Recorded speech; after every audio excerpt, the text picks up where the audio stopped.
Pop culture is more than just entertainment. It's a lens into society, relationships, and human behavior. I'm Grace, and here on the Grace Report, we dive into stories beyond the headlines. Whether it's reality TV drama, celebrity scandals, or royal family intrigue, I'm here to break it all down. What it means, why it matters, and how it reflects the world we live in. Join the conversation, share your take, and let's make sense of the culture shaping our lives one story at a time. Good morning, sunshines. Happy Thursday. We have almost made it through yet another week. Truly, I feel like I ask this all the time, but where does the time go? Seriously, it always feels like we're just blowing through these weeks at an incredibly fast pace. And I think it's because it's just like our ritual or weekly thing, the amount of time and work that goes into, the research and whatnot. Maybe that's what it is on my end. And maybe for you guys, it's just, having fun, like in community and like getting to know each other and whatnot. I don't know what it is, but it's amazing. It really makes every week fly by like that for me. So thank y'all so much for being here. We've got so much to discuss in today's episode of the Morning Report. There's a lot of mess going on with the Diddy of it all. In fact, one of the witnesses, a star witness for this trial, has gone MIA and become completely unreachable. Okay. And in addition to that, disgraced former Teen Mom 2 star Janelle Evans, she's going to the SKRIP Club to celebrate her divorce that isn't even finalized yet. So much to get into. But before we do that, why don't we see who's here to join us for today's Morning Report. Good morning, Sandy. So nice to have you as a new channel member. Thank you so much for joining our channel membership. Good morning, Coconut Milk. Good morning, Jaleesa. No, Jaleesa, I did not see what Tokyo Tony had to say about Blue Ivy, and I'm scared to even know. The amount of negative energy that has been put out there against that child in particular is just so disturbing. What has she ever done to anybody? She is such like a hardworking, beautiful, confident young girl, and the fact that scares so many adults to the point where they want to come for her as a child is disturbing. Good morning, Gala. Good morning, Vivian, Lauren. So nice to have you back, Vivian. By the way, we missed you yesterday. Good morning, Ramster, Ashley number 2. Any more Ashleys in the bushes? We gotta get the click to link up once again. And happy birthday to you, Ashley. I hope you have a fantastic day. What are you going to be doing to celebrate after this? Good morning, Shauna. Good morning, Tyrell. Good morning, KR. So nice to have y'all here. Thank you so much, everybody, for being here. Hey, Cecilia, Petty LaBelle, Maya, Lucky, so many beautiful people. Like I said, you guys, we got so much to discuss. Listen, I didn't even have time. You know what I spent my morning doing? Let me put on a little bit of lip color on. I spent my morning trying to catch up from yesterday, because I think I told you this right after yesterday's Morning Report. I went to an Aikido class, which is a martial art that I do with one of my friends here, and I had the greatest time, but I'm just burnt out with all of the activities that I do, like the fitness activities. And can I tell you guys a funny story before we get into the Morning Report? We have to partner up with different people every time we do a different exercise, right? And so towards the end, there's this thing where you have to flip somebody over your shoulder, right? And so this guy, he's like, hey, would you like to partner with me? And it's like this super tall guy, he's got like these cool, like bad boy tattoos and whatnot. And so I was like, okay, cool, whatever. Like I wasn't thinking much of him, right? And this isn't one of those cute stories like, oh my God, no. So one of the moves, you have to like pretend to punch someone in the rib, pretend to uppercut them, right? So the thing happens, right? So I have to pretend to attack him, and he's like stopping the attack by doing these things. So he does the thing, pretends to punch me in the rib. And then he goes to pretend to uppercut me, but he accidentally full-blown uppercuts me. Not me getting clocked. Oh my God, it was so funny. Jesus, that's the thing about these things. Sometimes things happen and you gotta laugh it off. Thankfully, it wasn't hard or anything like that, but it was kind of funny. I thought I'd share that with you guys. Now, you guys, why don't we get into Demon Diddy? Guards, let him out. All right, I've got a little bit of an update about what's going on with him for you guys, okay? So basically, there's a lot of mess happening. They've been trying to find jurors for this trial. A lot of people have been giving all sorts of crazy excuses to get out of serving on the jury. By the way, shout out to my playback posse yesterday. You guys showed up and showed out with all of your opinions about this and whether or not you'd like to be part of the jury. I saw this one co-reporter in particular who left a comment that was so genius. Remember how I said, like, given all the plans that I have this summer, I personally would not give up my summer plans to go and sit on this trial. She said, oh, I would, because guess what? You can get paid, capital PAID, for being a part of this jury, being a part of this case, right? And obviously we're not talking about the little stipend that they give jurors. No, we're talking about the book deals. We're talking about the television interviews, all those things. So she says she's thinking long-term. She would give up the short-term, summer holiday in order to cash in big, because didn't the people who were on the jury for these other massive, celebrity criminal trials, didn't they go on to write books and whatnot and to cash in? I said, okay, girl, what is it that Shakira says? Las mujeres no lloran, las mujeres facturan. Yes, I love the way that you guys think. The opinions that you guys share are always so incredible. I love them. So shout out to you and shout out to everybody, whether you said yes or no. Okay. So like I said, lots of crazy excuses were coming up. Someone said, listen, I'm always high on pot. I don't want to skip a day of smoking. I like to get high around this time of the day. So I'm not skipping that to come sit on this trial. Somebody else said that they have an aversion to hearing people talk about intimacy. And obviously there's going to be a lot of that kind of talk here in this particular trial and whatnot. And so now, yesterday, even more kind of, odd things happened. So somebody who was a lawyer who had actually tried a case in front of the judge presiding over this case showed up, and the judge recognized the lawyer and they had a time cracking up about this. That person didn't qualify. Somebody who works at the jail, MDC Brooklyn, where Diddy is currently residing, also got the summoned, to come and be examined. And the judge was really upset about this. He said, guys, I need you to better vet these people because we are wasting time here. Trial starts next week, Monday. So please bring people that you think already, right, would be able to pass. And these people, like lawyers, people who work at the jail with Diddy, conflicts of interest and whatnot, they would not pass. So he was very, very disappointed with the lawyers here. And he actually did chastise them in front of the court there. And then there was somebody, juror number 314, who said that he had been binge watching the second season of Andor. And he said that he's lazy and he just wants to stay home basically and continue watching his show. So he didn't want to show up. But the judge said, you know what? That's not a good enough excuse. Step to the side. You've made it through to the next round. Then there was juror number 220 who admitted to reposting a meme about P. Diddy while they were doom scrolling. And that too didn't get the person disqualified. That person is still in the jury pool because listen, I don't think this person even remembers what kind of meme they shared about Diddy. And it, even if you have a bad opinion or whatever, so long as you can follow the law, potentially be swayed, you make it through to the next round. Okay. So for now, the first round of a jury selection is done. The 45 members of the pool have officially been chosen, but it'll be trimmed down to 12 jurors and 6 alternates on Friday. For today, there's no court stuff going on. They've all got the day off. So just a little bit of an update there.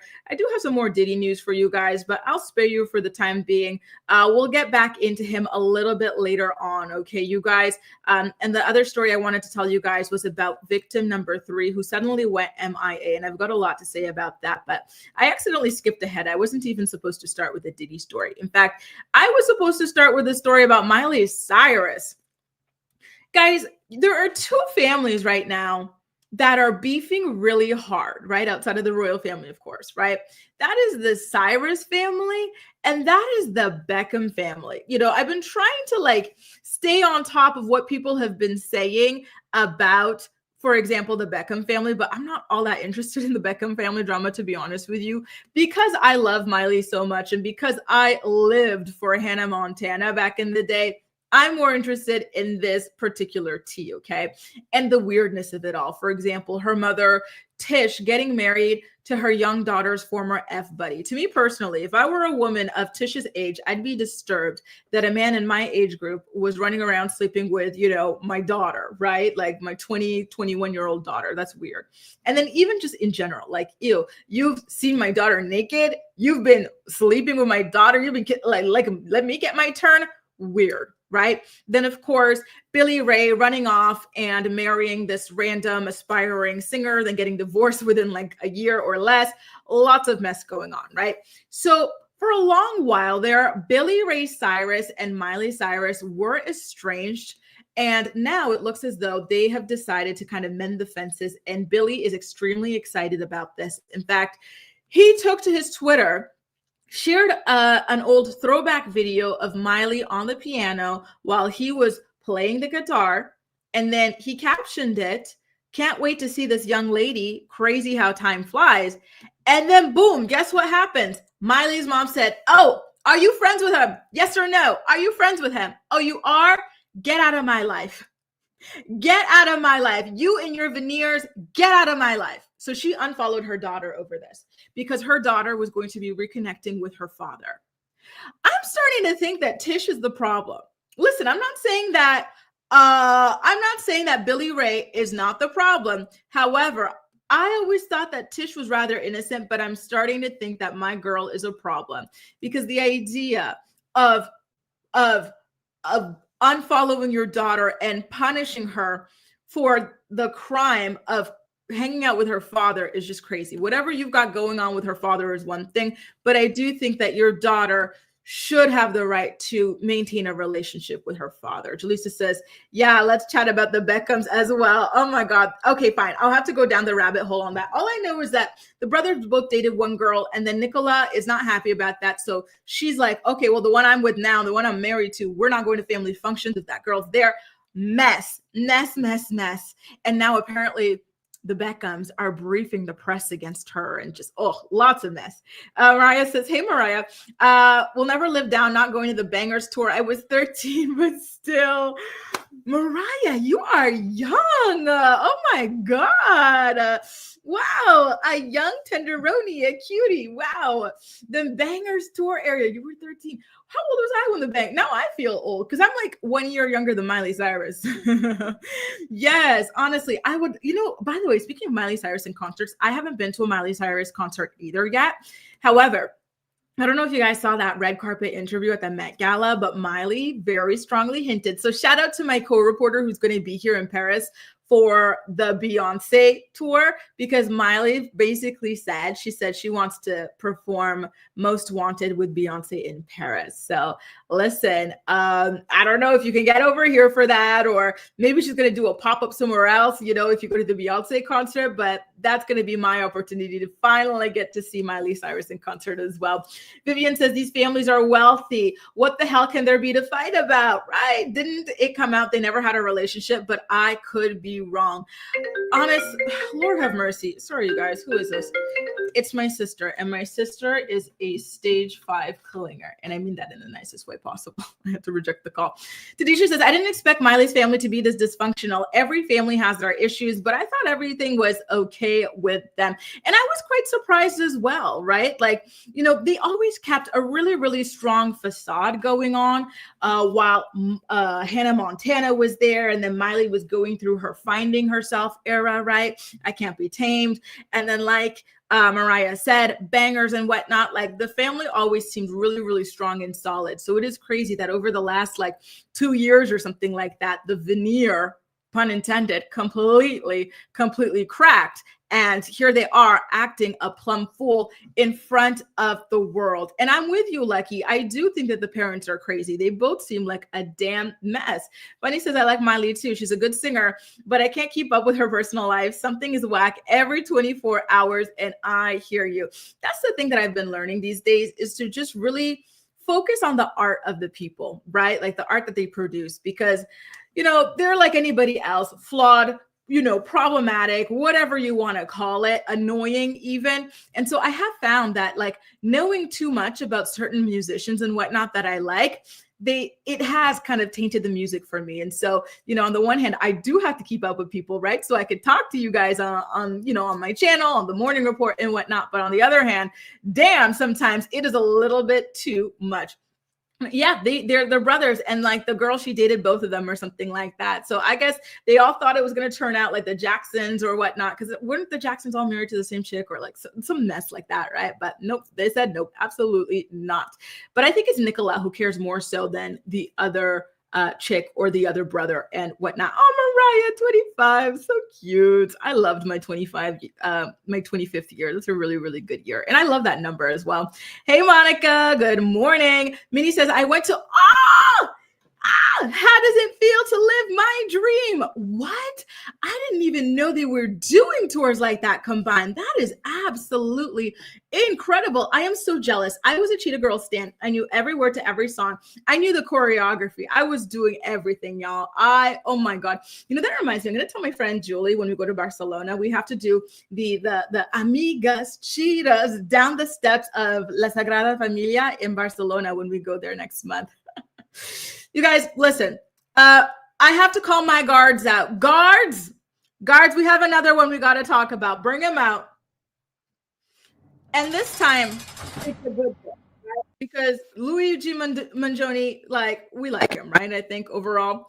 So I have an update for you guys. Remember, he spent his first birthday behind bars. And I wanted to tell you guys a little bit about what it is that he was eating over there and the options that he had, right? So shout out to TMZ for doing the hard-hitting investigation that we like to see around here.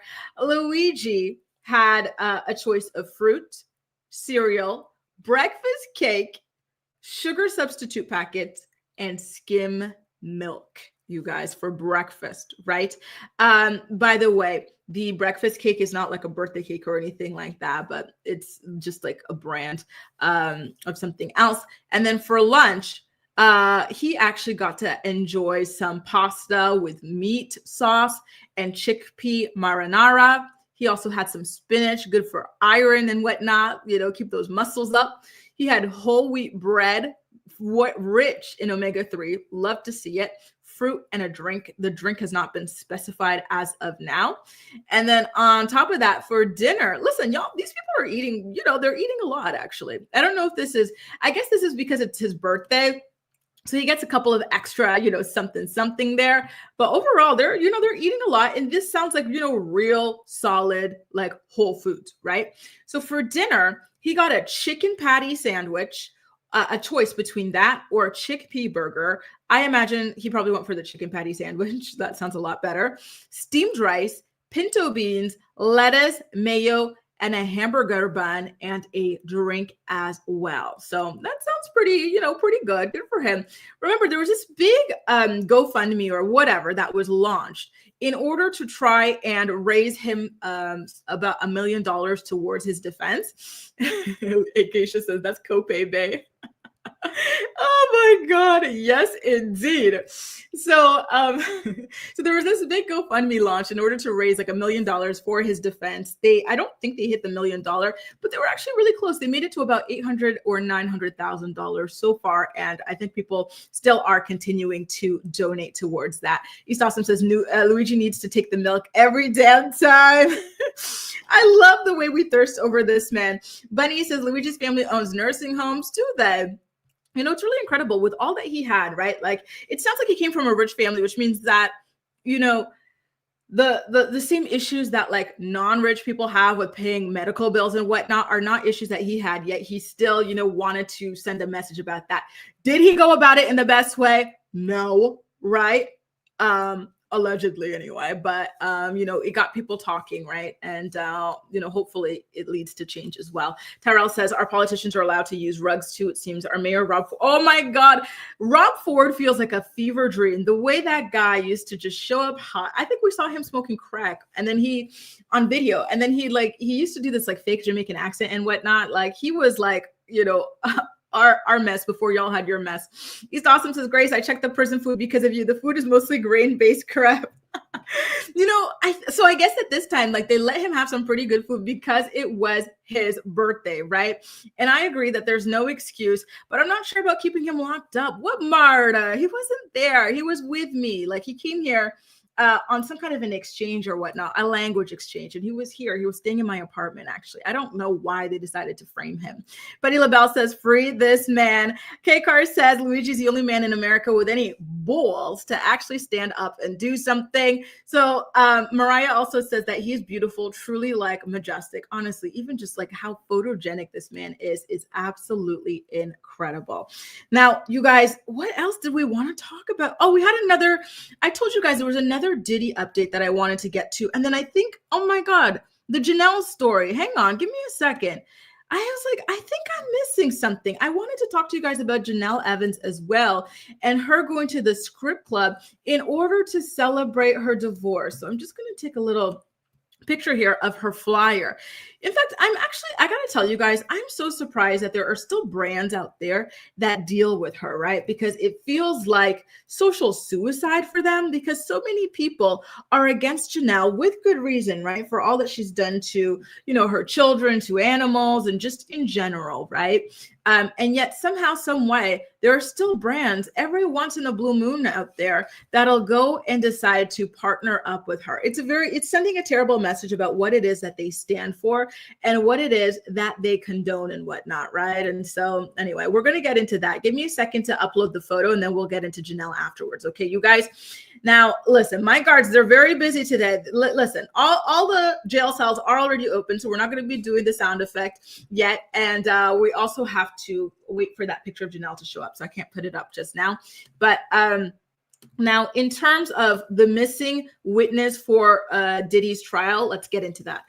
Shout out to TMZ for this information. The feds are not able to get in touch with the woman who is known as victim number 3, as we have just wrapped up the 3rd day of jury selection, you guys. And so the prosecution told the judge that they still have not been able to locate this woman or get through to her attorney.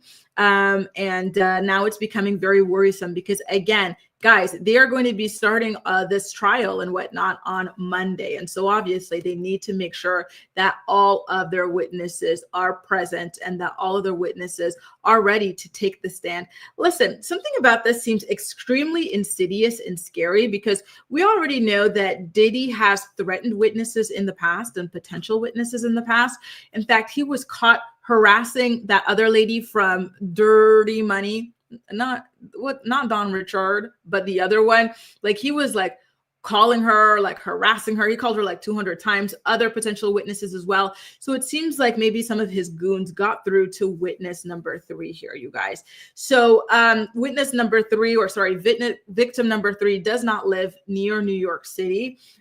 Which, maybe has something to do with it, but they've been trying very hard to get her to show up in person. And even though she's been subpoenaed, or even if she's subpoenaed, prosecutors told the judge that they are not sure she will show up. And so Diddy's team, by contrast, asked the judge to tell the prosecutors that they needed to share their plan to contact victim 3 with the defense by the end of this week, aka by tomorrow. And mind you, court is not in session today, so they really do not have much time to get all of this figured out. The judge also pushed the prosecutors to make sure, that they exhausted all efforts to contact this woman and her attorney. I gotta be honest with you guys, though. I think that it's very risky and odd that an attorney would make themselves unavailable for a subpoena or anything like that. To me, you would think that it would impact their standing with the bar and whatnot, right? Because as an attorney, they have a responsibility to their client, but they also have a responsibility to the law and to the court of law. And it kind of feels like they are obstructing justice here by refusing to provide any kind of communication with the court, right? And so I don't know, you guys, something about this feels, I understand if the victim or the witness feels targeted or feels like it's dangerous to show up and whatnot.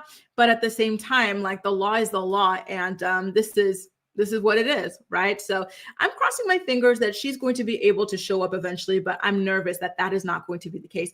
I believe that, in fact, there are only 3 victims that they're going to be calling on as witnesses and whatnot. So this is going to be a really big hit. If there are only 3, 1/3 of their victims are missing. And does anybody have an inkling as to who victim number 3 could potentially be? We know that number 1 is Cassie, and I'm not sure about the other ones. And I don't know if, because remember, TMZ has a court reporter who is in there every single day. Would they be able to go and kind of like tell us who this person is? Is this person going to be hiding their identity and whatnot? Like, I don't know, testifying behind a veil, maybe with a voice changer or something like that. The whole thing is very, very worrisome, right? And exactly, Bunny, listen, the man, he threw a full-blown chair at his choreographer because he was pissed off over like some dance stuff. Like, the man is absolutely crazy. East Awesome says, Gracie, attorneys are paid off. Oh yeah, that is another thing. That's another potential, right? Listen, I watch Narcos. I know how these police and these lawyers and these judges, they can all be paid off. And that's a really good point. R. Kelly says his underage urination victim on a European trip during one of his trials. And that is so damn sad. My God. Victim number 3 is on a vacation in the European countryside. Listen, if she doesn't feel like it's safe and if she thinks it's a risk to her life, then I really do understand. But it's disappointing, right? Because at the end of the day, putting Diddy behind bars for life, right, ideally is going to, be beneficial and protect her life and the life of many other people, right? Potential victims. Now, you guys, by the way, if you find yourself enjoying today's episode of The Morning Report, please don't hesitate to go ahead and give it a thumbs up so YouTube knows you enjoy my content. Now, without further ado, why don't we get into the Janelle Evans of it all, you guys? God, I don't even know what to say about this woman sometimes because it's always one thing or another with her. So she just announced that she is going to be hosting a party at the SKRIP Club called I Do, I Did, I'm Done. Right. So basically celebrating her divorce. MTV Reality Star, listen, a couple of years ago, you haven't been full-time on MTV in a long time. Many, many, many years, I think 5+ years. You've only come by to do a couple of like little cameos here and there. So, it's, and again, every time she brags about MTV this, MTV that, it makes me laugh because when she was at the top of the world on that show, she was threatening them. She said, I don't need this. I don't have to be on this show anymore. Netflix, Amazon, they're all fighting over me. And now look, it's been like how many years? Somewhere between 5 to 7 years since she was fired, and she's still hanging on to the relevance from MTV. Nothing from Netflix, nothing from Amazon. Then she claimed, oh, I can't wait until my contract expires. I'm going to be on this new network. And then the network launched, and it was just some random guy's website that like didn't produce any, any real shows. She was just filming random videos like anybody can do and putting them out there. Honestly, that whole thing feels like a fever dream, but I digress. So once again, you guys, she is celebrating her divorce that is not even finalized, right? In New York City at their Spearmint Rhino Gentlemen's Club on June 12th. So she did an exclusive interview with Page Six magazine to promote it, saying, and I quote, I have survived chaos, heartbreak, betrayal, and years of public drama, but I'm still standing, stronger than ever. This divorce is my official reset button, and I'm throwing a massive celebration to mark the start of me finally living life on my own terms. So again, she filed for separation from David Eason in February of last year. The divorce was dismissed in January, meaning you are not done, miss. You are still there. You're not divorced. This party is a little bit too, can I use the word precipitous here? I think I can, right? Like it's not happened. It hasn't happened yet. Do not count your chickens before they hatch. She does say, though, that she's excited to go ahead and refile. So maybe that's what this is. This is more so a refiling party. I don't know. So again, the sponsor for this is Spearmint Rhino, New York City, and she says that they celebrate strong, beautiful, independent women who take control of their story just like I am. This isn't just a party, it's my power move. I really do wonder how much money she was paid for this, because it's so random, it's so interesting, it's so odd, but I guess it can't be all that random, right? Because she has been doing OnlyFans for a couple of years now. So like she definitely is in the adult world and whatnot. So I guess like in that regard, it makes sense. But again, she has not officially divorced this man. Her petition for divorce has been dismissed. So it's very, very random. And I know that a lot of people from the Teen Mom universe, they like to go after like sponsors who work with Janelle and whatnot. But this time it's not like a family friendly brand trying to maintain a good relationship. It's a gentleman's club, you guys. So like, I don't think they're really going to care, if people write into them, unfortunately, that's because they're not really known for, trying to maintain like a good reputation, a family sort of, friendly reputation. Good morning to those of you who are tuning in, two snaps in a Z formation, Deja, and everybody else who's joining us for the morning report today. Acacia says, if only Janelle had the same energy behind being a parent. Poor Jace is crashing out and she's doing this. You know what? That's a good point. Remember, it's been about a month since we've spoken about her son, Jace, and his very worrisome posts over there on TikTok. He was speaking about struggling with depression and just feeling like, he's at his wit's end. He was talking about how his mom doesn't even believe in him, all sorts of really terrible things. And we haven't really heard anything about Janelle trying to be there for him and try to support him through this difficult time that he is currently going through. In fact, she was away in Arizona doing some sort of shoot with her friend Tori, for OnlyFans and whatnot. Then she's now heading to New York, and she's just been here, there, and everywhere, not really honing in on that at all. Mind you, I have to be honest with you guys. I'm still kind of irritated at how long it's taking for the case to go forward, right? In the case of David Eason being charged for felony strangulation against Jace. It's been it hasn't it been like 2 years now at this point? Like, what is taking so long for us to be able to move forward with that? Because I imagine that having that hanging over him as well and not feeling vindicated, right? Like that might be something that's also troubling him. Tyrell says, divorce parties can hurt the kids. It hurt my brother and I that we were made to pretend we were as happy as her and her friends over the demise of our family. And oh my, you were 6 years old when you were wrapped into a divorce party, Tyrell. Oh my God. I definitely feel like this is something like you celebrate this with your friends, your grown folks and whatnot, but do not bring the kids into it, especially not a 6-year-old. Damn, that's crazy.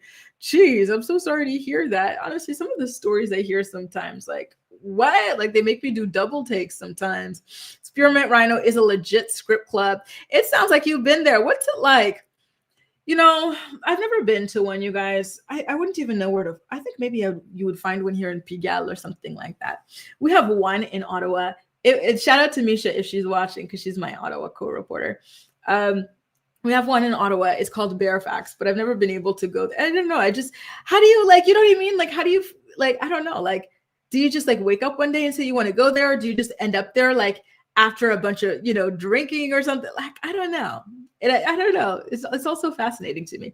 Mariah says, are we supposed to be happy that she left after the dog being deleted and her son being choked? Be for real. Exactly. Mind you, none of that even made her leave. She ultimately left, I think, because the man started, seeing other women or something like that, flirting with other women.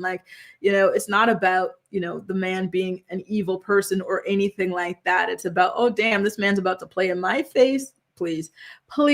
And I agree, Lauren.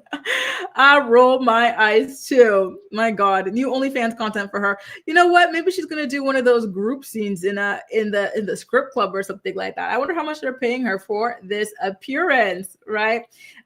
East Awesome says Drew's unsealed divorce documents leak. Oh, yes, please. Let's go. Thank you so much for this. East Awesome has been coming through. Wasn't it you who also was listening to Sutton's ex-assistant live on a podcast while we were streaming to give us some of the deets on what was going on or whatnot. That was too good. Hey, Kelly, by the way. And yes, it was like almost 2 years ago and still nothing. Like, that's a very long time to like have that hanging over your head and no justice, especially after your mom tried to make you out to be the bad guy in that case. And you're the child, being choked out by an adult. Allegedly. Ramster says, after all that's happened, after all Dave, the unemployed dog killer and kid strangler did, she finally left us sorry behind and now acting like she's this strong. Exactly. She's taking the piss. I really hope that people do not show up to this. I wonder, you know what though? I wouldn't be surprised if like these weird guys who are in love with her or whatever, or just people who are fans of the SKRIP Club go, but like have no clue about her. But I don't imagine this being packed and them making a lot of money for like having her, be a host over there. Thanks for joining us, Vivian. Enjoy the rest of your day. And hello, Tiffany. Nice to see you. It's not going to give what she thinks it's going to give. Are any of you guys going to be there for this party? Any boots on the ground for this event? Feel free to let me know in the comment section. And if you're watching me, as part of my playback posse, you guys too, let me know if you're going to be there for Janelle's event in New York. And you know what? Another question: who's going to be watching the children while she's out there in New York? Thoughting and bopping. Is Jace going to be in charge of this while he's still battling with his own issues with his mental and emotional health? Like, it feels like he's already got the weight of the world on his shoulders and whatnot. And so just the idea of, him being stuck there. Mind you, Janelle recently did an interview where she said that literally none of the children's fathers are involved. So I don't see her being able to get that kind of help from them. I do not see her getting help from her mom, right? She's on the outs with her mom as well. I don't know if the children's grandparents, Jace's grandparents are not involved, that's for sure, right? On Andrew's side. Kaiser, Nathan's mom, Doris, she was seemingly involved for a bit. And I know that David's family is not really involved with Ensley anymore. So it looks like it's going to fall on Jace to look after these children, or maybe she's going to have to hire somebody. I don't know, but I definitely am rather curious about that. By the way, you guys, there's something that I actually did forget to tell you in yesterday's morning report. You know how we're talking about Kale taking her son Isaac to prom and how I was listening to her podcast with Becky and whatnot?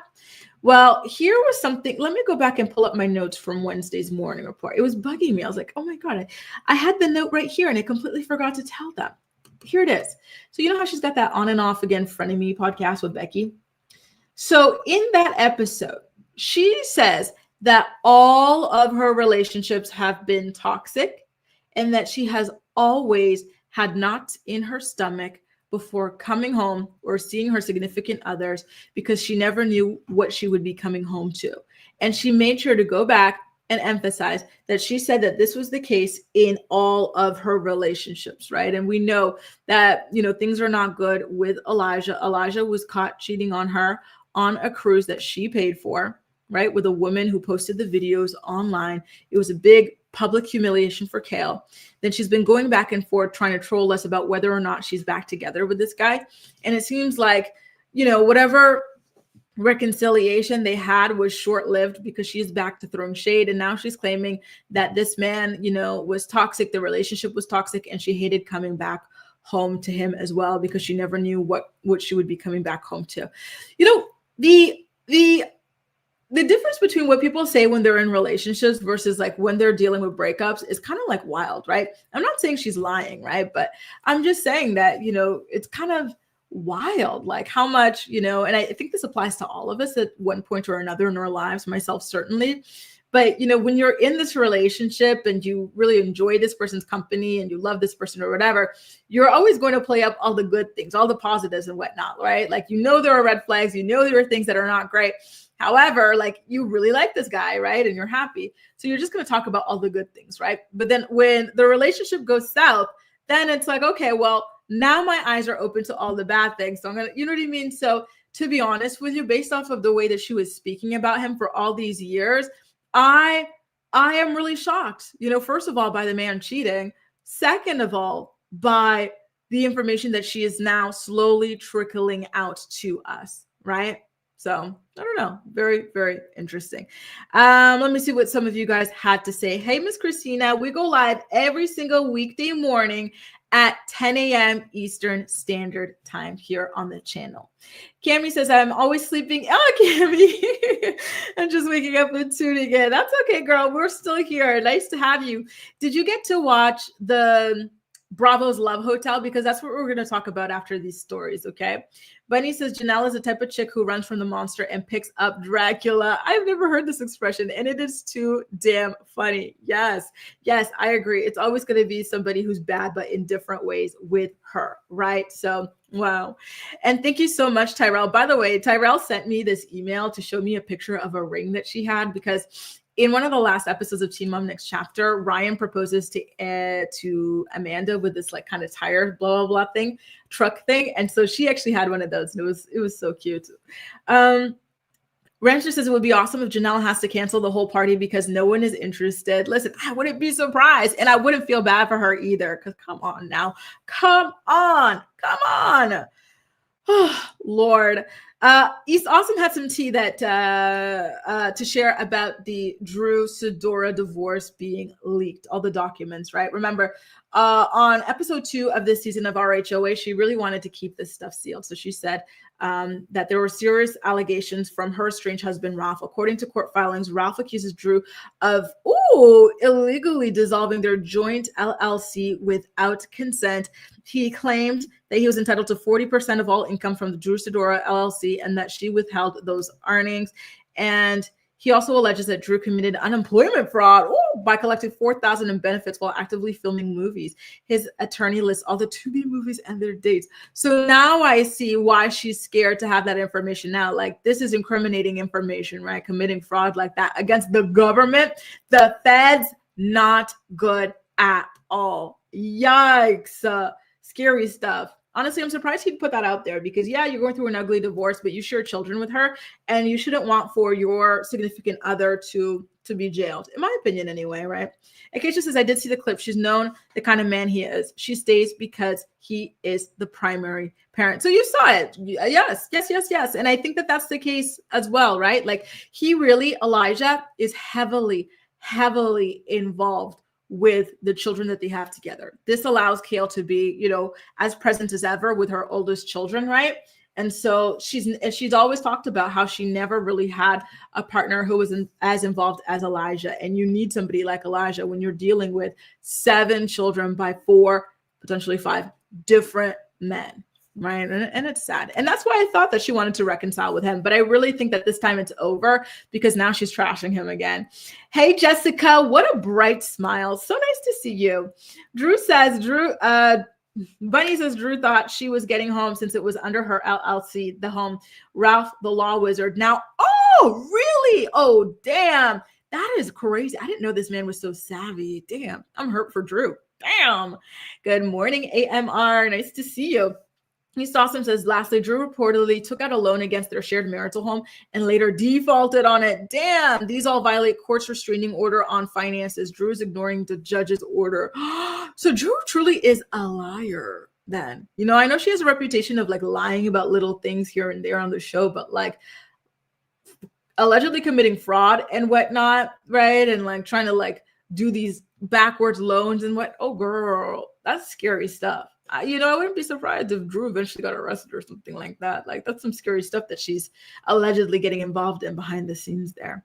Hey, sweet bonjour. Nice to see you, boo. Don't worry about it. It is so nice to see you.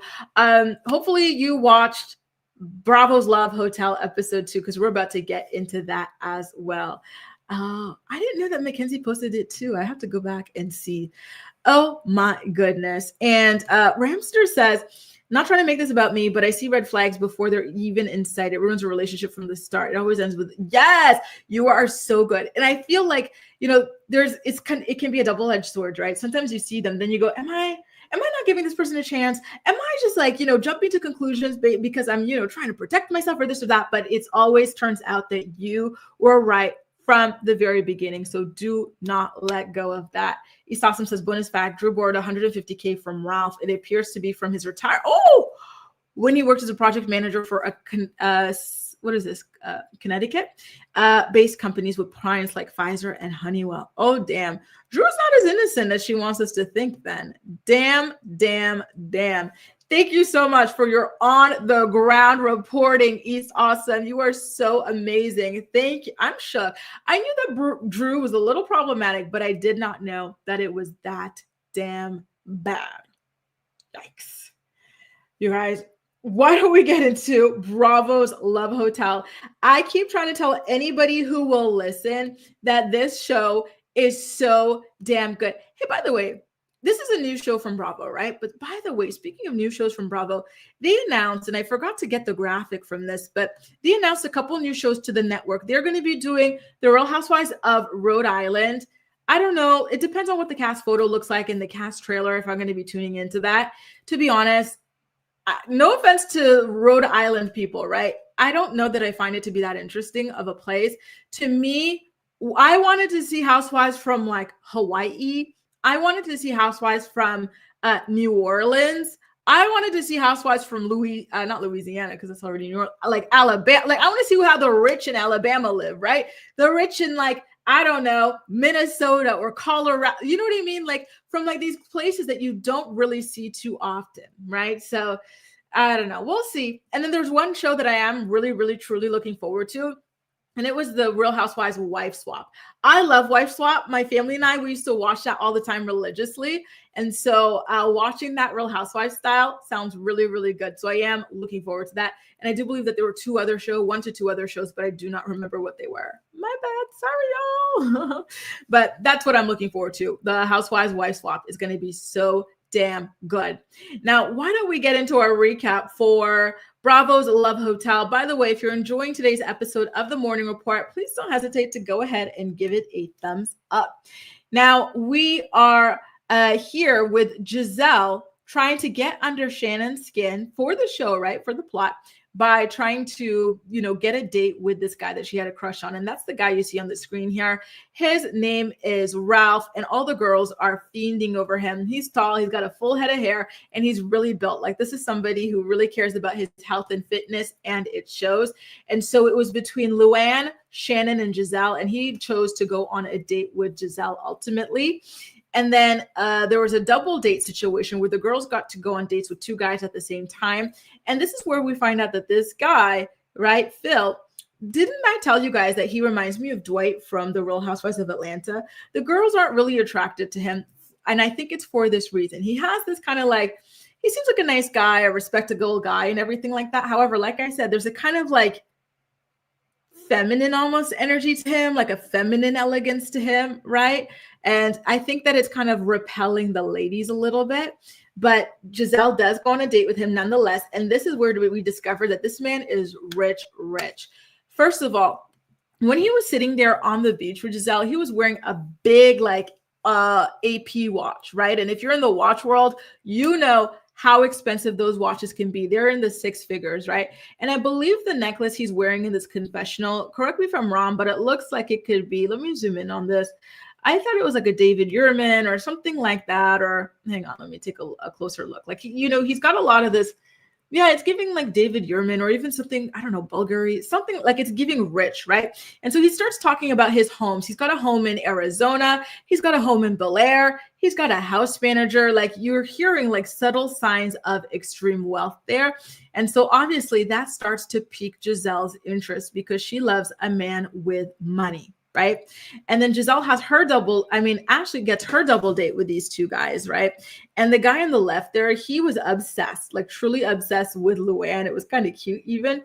And then the guy on the right is the guy who keeps on kind of like pushing. His name is Nick, by the way. He keeps on trying to like push to have dates with Ashley and whatnot. But every time he is in Ashley's face, he flounders. Like he really has no clue how to flirt with Ashley. And, it was kind of odd to me because this is, a 40-something-year-old man, right? And he's been in several relationships. So it's odd to me, or at least he claims that he's been in. So it's odd to me that he doesn't seem to understand how to interact with women that he's attracted to.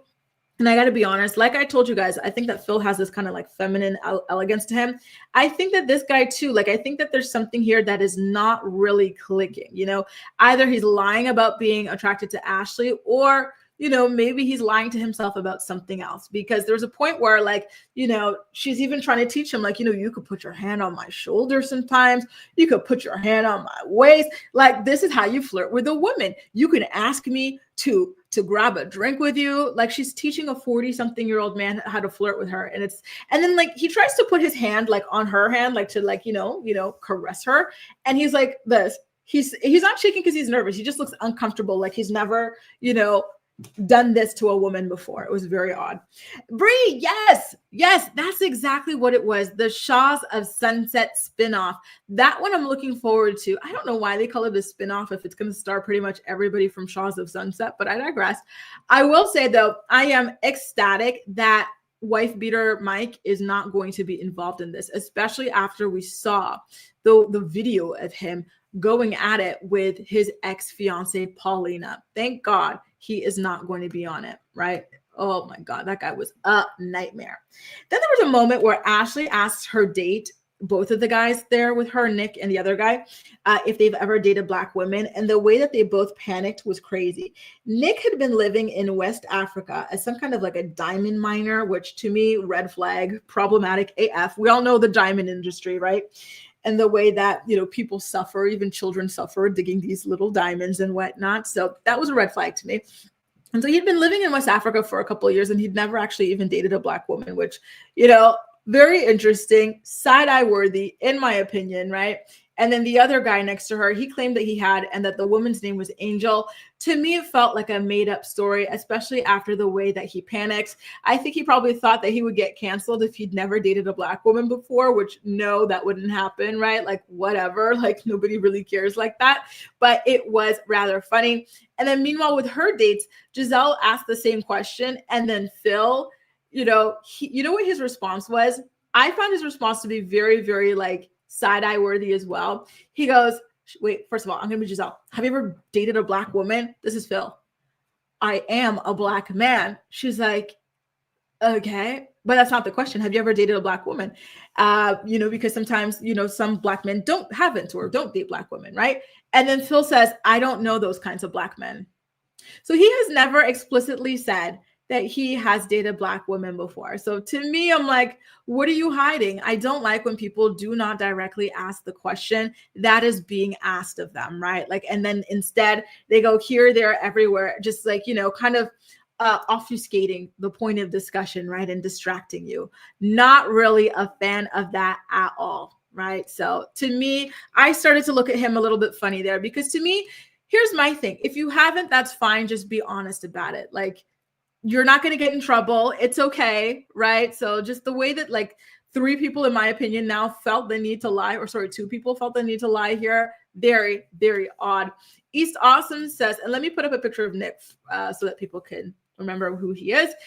Nick seems like a villain to me. African diamond entrepreneur that's uncomfortable speaking about his time in Africa. He was so uncomfortable to speak about his experience with Black women. Sus. I agree. Very weird. Then he comes with a sob story. I'm 45. I've always wanted to be married and have kids. I've just never found the right woman. Sorry, but I highly doubt that it's gone down the way that he's explained, right? I don't know. Something's off about him.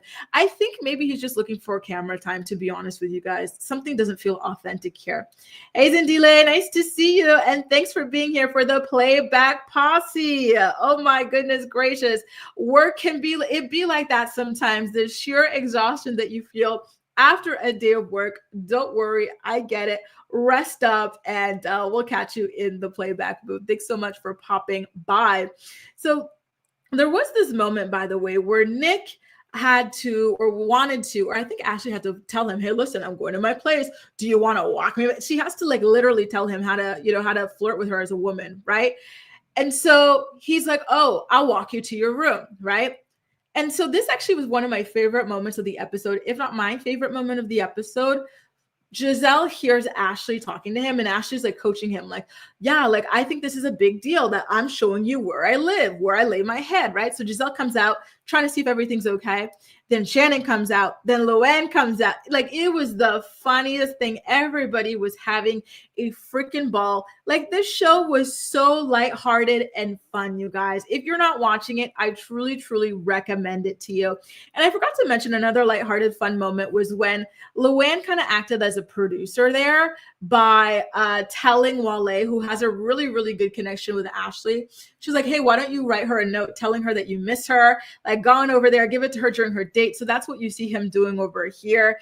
And the other guys, like, they were kind of like, oh my God, like, you know, they already know that he has a strong connection with her. So they were kind of like, you know, feeling threatened by that. And so I love that she kind of pushed that storyline along. Then later she's like, take her lipstick, put it on, kiss her mirror, and write, I miss you. And he's like, now you're taking the piss, Luann. I'm not doing all that. Put on her lipstick, please, please. Right? So that was really, really damn funny. You guys, honestly, loved it. There was this other moment, you know, there's a lot of like sisterhood in this. It was a lot better than, for example, Real Housewives Ultimate Girls Trip, right? So all the girls are sitting there wearing the same hats, same bathing suit cover up, sunglasses, pink lipstick, like they were all matching. And it was just the cutest thing as they get together to talk about all the people that they're dating. And Shannon seems to have the only real emotional connection there. And it's with a guy named Earl. They call him Earl the Pearl.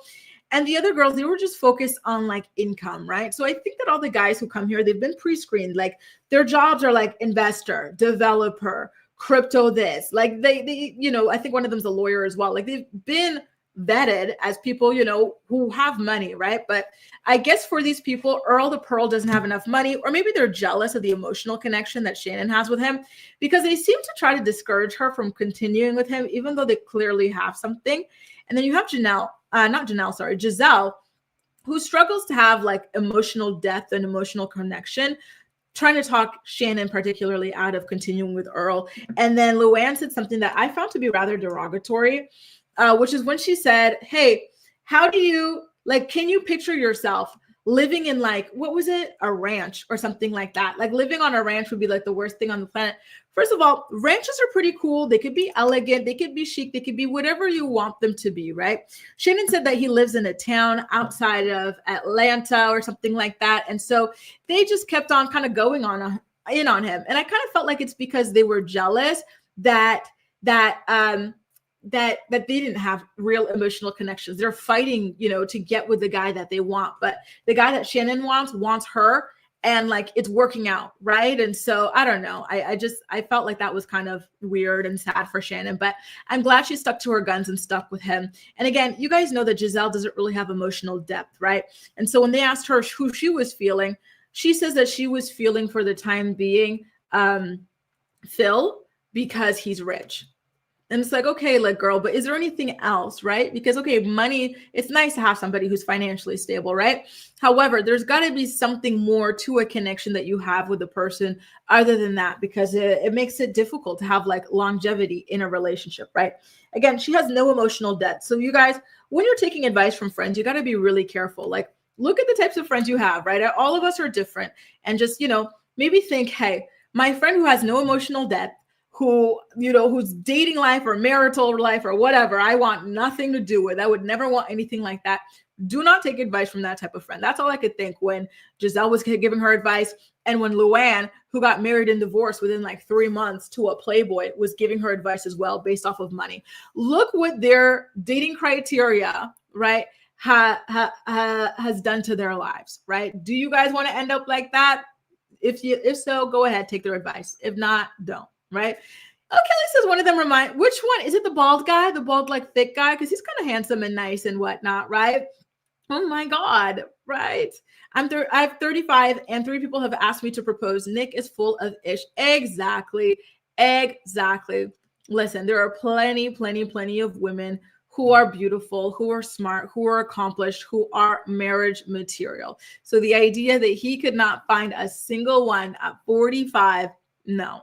I don't believe it. I truly don't. And yes, like Terrell says, go with your gut feelings. Ramster says, men, well, people don't really change after a certain age. And that's the thing, right? Like you become more and more. And you know, it's funny. I was talking to my friend about this yesterday. We went to a good Mexican restaurant after our Aikido class. We were talking about how, like, you know, a big reason why dating gets more difficult as you as you age is that everybody is more and more sure of who they are and less willing to be flexible or to bend, right? And, just thinking about yourself like in your teens or in your early 20s versus yourself now, like in your 30s or in your 40s or whatever, night and day. The difference truly is night and day, right? Like the confidence that you have, like the way that you're like, take it or leave it. That kind of thing, right? And I agree. She was married to French nobility, and that was a really good situation she had going on. However, I'm thinking more so of her last thing. Like she knew not to marry Tom, that Tom wasn't ish, that he was a playboy, that he was community peen. And yet she went, married him. And then guess what? He did exactly what everybody knew he would do. And she was divorced within months. And she lost her countess title. Losing your countess title over community peen is crazy. I'm not taking advice from you. Hell no, right? East Awesome says, Wale seems cool. Yes, he's the one that Giselle racially profiled. For those of you who didn't get to tune into episode 1, he was, let me put up a picture of him. I don't have a full face picture of him, but he's the one in the orange in this image. He sits down for his date to get to know Giselle. And Giselle, he says that he's been to this particular state or city. And Giselle says, oh, is that where you went to prison or you went to jail? It was just so weird and rude. And given her history of colorism and anti-Black comments, it was very much on brand for her and disturbing. And, it actually slipped under the radar somehow, some way. Jabe, a good mix. We actually have quite a few. I really like Tiger Milk, for example. I like the one in Batignolles in the 17th arrondissement. And then the one I went to with my friend was called Aka. To be honest with you guys, it wasn't my fave. I would more so recommend Tiger Milk in the 17th arrondissement. Really good. They do also have one in the 2nd, but I haven't eaten there to be able to tell y'all. There's another one that I really like on the other side of the 9th, but I don't remember what it's called. But we got a lot of really good Mexican restaurants. I love tacos. I love Mexican food. My friend drank a horchata, and I had never drank one before. I thought it was supposed to be some kind of spicy type of Caesar type thing. I don't know why. So I said no. And then I looked at the ingredient list, rice milk. I said, ew, that sounds disgusting. But then he let me have a sip of it. Oh my God. Now I'm thinking like constantly about horchata and how I need to get my hands on that. Like it was delicious. Absolutely delicious. You guys, wow. We have officially made it through our second last episode of the morning report before the end of the week. My, how time flies when you are having fun. Thank y'all so much for joining me. And again, if you enjoyed today's episode, please don't hesitate to go ahead and give it a thumbs up so YouTube knows you enjoy my content. I was just buzzing so quickly, having such a good time, like getting really down there in the chat with you guys that I forgot to play the word from some of our sponsors. So I'm going to be playing that on the way out. Once again, shout out to you, East Awesome. Thank you for the tea you were dropping about Drew's situation, by the way. And I did have 2 comments that I wanted to get back to, okay? So Mariah had said, did you see how the NDA was exposed with Diddy and that guy claiming to have ex with Diddy and Cassie? No, I did not. Is that the guy where he was on body cam footage with the police talking about like the weird kind of parties and whatnot that like Diddy throws, like the orgies and whatnot?